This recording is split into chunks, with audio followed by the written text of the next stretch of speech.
आप लोगों के पास कोई विजन नहीं है और तेजस्वी यादव के पास, आरजेडी के पास विजन है, और आप ही बार बार यह भी दोहरा रहे हैं कि आप लोग 20 सालों से सत्ता में हैं। बिना विजन का आदमी 20 साल सत्ता में बैठा रहेगा? बिना विजन वाली पार्टी को 20 साल बिहार के लोग चुनते रहेंगे? यह संभव है क्या? या आप बिहार की जनता के विजन को ही नहीं समझ पा रहे हैं कि उसका विजन क्या है? आप याद कीजिए, आप याद कीजिए, मैं थोड़ी सी याद दहानी आपकी कराना चाहता हूं। 2020 में क्या हुआ था? 2020 के विधानसभा के इलेक्शन में जनता ने फेंक दिया था इस सरकार को उखाड़ करके, धांधली करके, अंतिम समय में काउंटिंग में धांधली करके उस इलेक्शन के रिजल्ट को बदला गया, उसके नतीजे को बदला गया। जनता का मूड 2020 में ही जाहिर हो चुका था। इस बार अब जनता ऐसे किसी भी फ्रेम में आने वाली नहीं है और जनता ने निश्चय कर लिया है कि ये सरकार जाएगी, बिहार बदलेगा, नया बिहार बनेगा, नए नेतृत्व के साथ अनुप्रिया जी को बनेगा, अनुप्रिया जी को इन कराना चाहता हूं, नौकरी का बिहार बनेगा। अनुप्रिया जी, वो जो भी आप इस वक्त सरकार में बैठे हैं, ये धांधली करके बैठे हैं। आप लोगों ने शिक्षा चौपट कर दी, आप लोगों ने यूनिवर्सिटी नहीं दी, आप लोगों ने कुछ भी नहीं बढ़ाया, आप लोगों ने रोजगार नहीं दिया, आप लोगों ने पलायन नहीं घटाया। जो भी आप कर रहे हैं ये धांधली के दम पे बैठे हैं। मुझे बताइए कि क्या इस बार दोबारा धांधली से बैठेंगे या फिर इस बार जनता आपको इतना वोट देगी कि धांधली की जरूरत नहीं पड़ेगी? राम मोहन जी, पहले तो मैं आरजेडी के प्रवक्ता से कहूंगी कि धैर्यपूर्वक सुनिएगा, जितनी धैर्यपूर्वक हमने आपको सुना है, क्योंकि धैर्य आपका नहीं दिखता है। धैर्य आपके मंच पे आप ये युवा जिसको आप कहते हैं कि आप परेशान ना हो। आप राम मोहन जी, मुझे बोलिएगा, मैं जान रही थी। जी अनवर जी, सुन लेते हैं थोड़ा सा है। आप परेशान ना हो, आप परेशान ना हो। पेशेंस हमें दिखता है आप अपनी बात रखिए, आप अपनी बात रखिए। ये आपकी पार्टी का संस्कार है, मुझे पता है, और बिहार की जनता जानती है। ये हताशा बोल रहे हैं पर मैं तो चुप हूँ, हताशा में आप क्यों, हताशा से परेशान होकर क्यों? मैंने डिस्टर्ब किया? अनवर जी थोड़ा सा सुन लेते हैं, थोड़ा सुन लेते हैं। हाँ, शुरू तो करने दीजिए। हाँ ठीक है, मैंने डिस्टर्ब तो नहीं किया ना? ठीक है अनवर, ओके, बात आपकी आ गई। आपने परेशान नहीं किया, आपने परेशान नहीं किया, मैं मान गया, लेकिन अब थोड़ा सा चुप हो जाइए, ठीक? आगे बढ़ते हैं, ठीक है? राम मोहन जी, देखिए, इन्होंने 2020 को याद कराया, मैं इनको 2015 याद कराती हूँ। ये नीतीश कुमार जी का कार्य पूरा था और डेडिकेशन नीतीश कुमार जी का, और नीतीश कुमार जी ने जो डिलीवर किया था बिहार की जनता को, इसी कारण जो लालटेन की लौ 2005 में जंगलराज के कारण बुझा था, तो उनको एक मौका मिला, नीतीश कुमार जी का साथ मिला, तो शायद ये आज दम भी बढ़ पा रहे हैं। और एक बात मुझे बहुत आश्चर्य होता है आरजेडी के प्रवक्ताओं के मुख से सुनते हुए, ये 17 महीने की बात जरूर करेंगे, लेकिन अगर पिताजी की आप संपत्ति को संभाल रहे हैं, पिताजी की लेगेसी को आप फॉलो कर रहे हैं, पिताजी की पार्टी को आप फॉलो कर रहे हैं, तो पिताजी की शासनकाल में हुए 90 से 2005 के जो आपके कार्य है उसको बता दीजिए। अब ये कहते हैं हम चोरी करते हैं। आप ये बताइए कि बिहार की जनता को शिक्षा की व्यवस्था हमने दुरुस्त किया, जो आपने चारवाहा विद्यालय चलाया, हमने हर पंचायत में +2 की शिक्षा व्यवस्था कर दी। आपके समय में जो पलायन होता था वो 11% था, अब हमारे समय में 2% है। हमने महिलाओं को जाति धर्म के बाहर निकाल करके उन्हें आरक्षण दिया, सामाजिक रूप से, राजनीतिक रूप से, शिक्षा में उनको हम लोगों ने उन्हें कहा कि आप पढ़िए, आपको हम साइकिल देंगे, आपको हम पोशाक देंगे, आपको 35% आरक्षण देंगे, आप नौकरी कीजिए। जहां नीतीश कुमार जी के शासनकाल को 20 साल नहीं, लेकिन अनुप्रिया एक सेकंड, ये आरक्षण से याद आया, ये 65% वाला आरक्षण वाला आज जो दाव लेकर आए तेजस्वी यादव, वो कह रहे हैं कि हम लोगों ने दे दिया था और ये लोग छीन रहे हैं। प्रधानमंत्री इस बात पर चुप हैं। नहीं राम मोहन जी, मुझे लगता है, देखिए, विपक्ष आजकल एक नैरेटिव चला रही है और उनकी स्ट्रैटेजी का तरीका है झूठ बोलो और झूठ की खेती करो। जिस तरह से कांग्रेस एक तरह से पूरे देश में भयावह स्थिति पैदा करती है, कभी ईवीएम पे बोलती है, कभी वो कहती है कि सरकारी तंत्र उनके खिलाफ में काम करता है, आजकल ये कह रहे हैं एसआईआर की प्रक्रिया में वोट चोरी हो रही है। ये एक नैरेटिव है।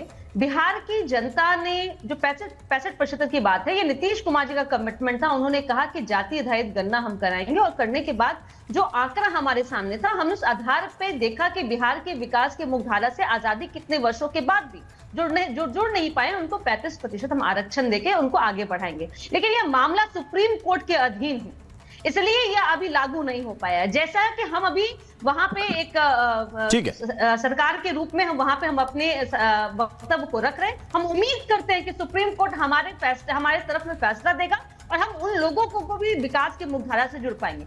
मैं एक बात बोल के अपनी बात को खत्म करना चाहूंगी। 6 तारीख को जिस तरह से महिलाओं ने कतार में लग करके अपने नीतीश कुमार जी के हाथे को, और बिहार की जनता का जो नारा है 2025 से 30 फिर से नीतीश, क्योंकि बिहार की जनता ने देखा है कि नीतीश कुमार जी ने कमिटमेंट किया वो डिलीवर किया है। मैं लास्ट में एक बात बोल के खत्म करूंगी कि बिहार की जनता ने ये जाना है कि नौकरी के बदले जमीन नहीं लिया गया नीतीश कुमार जी के शासनकाल में किसी से भी। ठीक है, ये वही पॉइंट है जो आपके नेता लगातार दोहरा रहे हैं। मैं थोड़ा सा इसमें इन कराना चाहता हूं। मैं पाशा साहब आपके पास आऊंगा, आपके समर्थक लोगों के पास जा रहा हूं। मैं पाशा जी आपके पास आऊंगा, अजय वर्मा जी के पास मुझे जाना। ओपनिंग रिमार्क में सबसे ले लूं, आप मुझे 10 सेकंड, हाँ क्विक, जल्दी पाशा जी, हाँ ठीक है, जल्दी 10 सेकंड मुझे दे दीजिए राम मोहन जी, 10 सेकंड जी। आरक्षण बढ़ाने का जो सवाल है वो हमारा इनिशिएटिव था, तेजस्वी प्रसाद यादव जी का इनिशिएटिव था।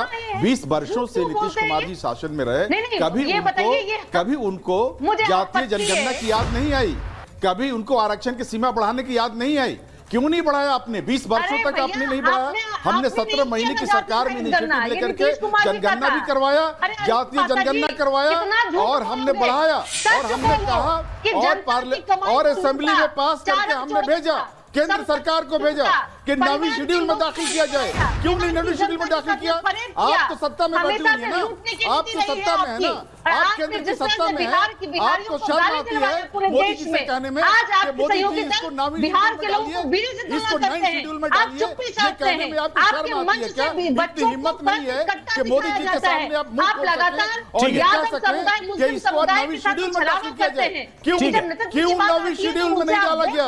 अब थोड़ा सा रोकना पड़ेगा, मुझे रोकना पड़ेगा। कुछ और मेहमान है, उनके हिस्से का समय जा रहा है, इसलिए मैं इन कराना चाहता हूं। अजय वर्मा जी, आप लोग सहिष्णुता की बात करते हैं।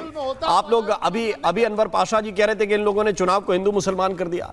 मैं सीमांचल का चुनाव देख रहा हूं, आपके सांसद हैं, बड़े दौड़ लगा रहे हैं वहां पे इमरान प्रतापगढ़ी, और वो तो लगातार मुस्लिम वर्सेस मुस्लिम कर रहे हैं वहां पर। वो तो लगातार मंचों से ऐसी तकरीरें कर रहे हैं जैसे ये आवाम का मंच ना होके मजहब और दीन का मंच हो। और आप लोग फिर कहते हैं कि देखिए बीजेपी के मंचों से हिंदू की बात की जाती है। देखिए राम मोहन जी, एक शेर के साथ मैं शुरुआत करता हूं आपकी इस बुलंद आवाज को कि सच बात एनडीए के लोगों के लिए, बीजेपी के लोगों के लिए, कि सच बात मान लीजिए चेहरे पे धूल है, इल्जाम आईने पे लगाना फिजूल है। नीतीश कुमार जी, मोदी जी, गृह मंत्री जी और इनके सारे सहयोगी दल और सारे लोग सुने कि अक्स तो जैसा है वैसा ही नजर आएगा, आप आईना बदलते हैं, बदलते रहिए। देखिए कांग्रेस के टाइम में, हमारे टाइम में, हमारे महागठबंधन के टाइम में हमने बिहार में पुल बनवाए, हमने बिहार में पलायन रोके, हमने बिहार में लोगों की सुरक्षा दी, महिलाओं की सुरक्षा बढ़ाई। लेकिन इस पिछले 18.5 साल में देखा बिहार में पुल गिर रहे हैं, बिहार में छात्रों पर लाठी पढ़ाई जा रही हैं, बेरोजगारी बढ़ती जा रही है, बिहार के पेपर लीक हो रहे हैं, सरेआम आरा में, सिवान में, गांधी मैदान में और मोकम में सरेआम मर्डर हो रहे हैं, नामी ग्रामी मारे जा रहे हैं, पुलिस वाले मारे जा रहे हैं। और उसके बाद भी कह रहे हैं मित्रों एनडीए की सरकार ले आइए। अरे अमित शाह जी, माननीय गृह मंत्री जी, एनडीए की सरकार तो है 18.5 साल से, आप भूल जाते हैं, या तो आपकी याददाश्त खराब है या आपको यह लगता है कि एनडीए की सरकार जा ही रही है। इसके दो ही कारण हो सकते हैं। आपकी सरकार है, आप ही करें, आरोप आप दूसरों पे लगाते हैं। तो आरोप लगाने से पहले सोचिए कि पहले ये तय करो कि वफादार कौन है, फिर वक्त बताएगा कि गद्दार कौन है। इमरान प्रतापगढ़ी एक सांसद के साथ साथ एक अच्छे शायर भी हैं और बिहार की जनता की बेहद डिमांड पर, बिहार के युवाओं की, बिहार के ओबीसी के, बिहार के मुस्लिमों के, बिहार के शेड्यूल कास्ट की डिमांड पर अपनी शायरी के माध्यम से अगर वो कोई दर्द कह रहे हैं तो इसका मतलब ये नहीं होता कि आप उसका कुछ भी मतलब लगा लीजिए। नहीं, कुछ भी क्या मतलब लगा लीजिए? तो अपने तरीके से सोचते हैं, अपने तरीके से मतलब लगाते हैं। ये क्या मुझे एक बात समझाइए ना, मुझे एक बात समझाइए। बीजेपी के मंच से कोई अगर नेता कहे जय श्री राम, आप लोग कहते हैं भाई भगवान को क्यों लाना, विकास की बात करो। जय श्री राम के नारे का क्या लेना देना चुनाव से? उधर तो हर दूसरी लाइन में इंशाअल्लाह चलता है, हर पंक्ति के बाद इंशाअल्लाह होता है, फिर नहीं होता भाई। ये नहीं हो रहा है, ये सांप्रदायिक नहीं हो रहा है। देखिए ये जय श्री राम सांप्रदायिक हो जाएगा क्योंकि बीजेपी के लोग लगा रहे हैं, एनडीए के लोग लगा रहे हैं। जी नहीं, तो राम मोहन जी ये खामो झूठा नैरेटिव बार बार बोलो, जोर से बोलो। इसमें क्या बार बार भाई बोलो? आप बताइए। मैं शायद नॉन बायोलॉजिकल, सुन लीजिए, नॉन बायोलॉजिकल के जितने भी शिष्य और सहयोगी हैं, हमें ना कभी श्री राम से आपत्ति, ना भगवान से आपत्ति, ना हमें अल्लाह से आपत्ति। हिंदू, मुस्लिम, सिख, ईसाई, बौद्ध, पारसी, हम सबका सम्मान करते हैं।